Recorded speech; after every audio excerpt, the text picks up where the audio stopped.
Salut à tous, aujourd'hui, on parle de la crise politique en France, une situation qui a pris une tournure dramatique ces derniers jours, et de l'appel à la démission du ministre de l'Intérieur, Bruno Retailleau. La pression monte et les critiques fusent de toutes parts. Tout commence par un tragique événement. Aboubacar Cissé, un jeune Français musulman, a été horriblement assassiné dans une mosquée. Cet acte de violence a choqué la nation entière, poignardé une 50aine de fois pendant qu'il priait. La communauté est en deuil et réclame justice. La réaction de Retailleau a été lente et controversée. Beaucoup se demandent pourquoi il a mis autant de temps à réagir.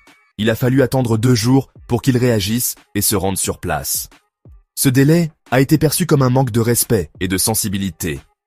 Et même là, il n'est pas allé à la mosquée ou auprès de la famille de la victime, mais seulement à la sous-préfecture d'Alès. Cette décision a été vivement critiquée. Sabrina Sebaihi, députée du groupe écologiste et social, n'a pas mâché ses mots. Elle a exprimé l'indignation de nombreux citoyens. Elle a demandé sa démission immédiate, disant que son départ est la seule issue décente. Selon elle, Retailleau a failli à ses responsabilités. Sebaihi a critiqué Retailleau pour son silence et son manque d'action, l'accusant de trahir son devoir de ministre des cultes. Elle n'est pas la seule à penser ainsi, et ce n'est pas tout. D'autres voix se sont élevées pour dénoncer la gestion de cette crise.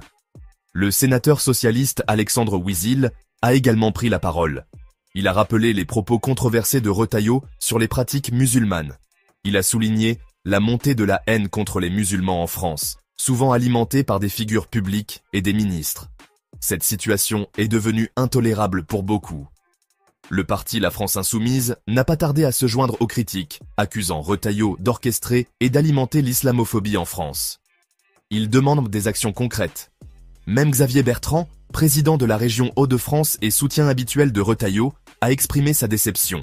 Il a été clair sur ses attentes. Il a rappelé à Retailleau son rôle de ministre des cultes et l'importance d'agir rapidement dans de telles situations.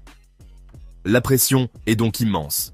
Mais il y a un autre contexte à prendre en compte. La situation est plus complexe qu'il n'y paraît.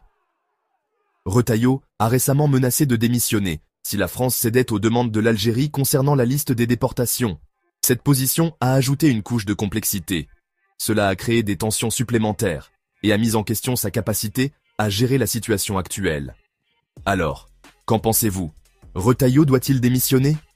La question reste ouverte. Est-il allé trop loin ou a-t-il une chance de redresser la barre? Les avis sont partagés et le débat est loin d'être terminé.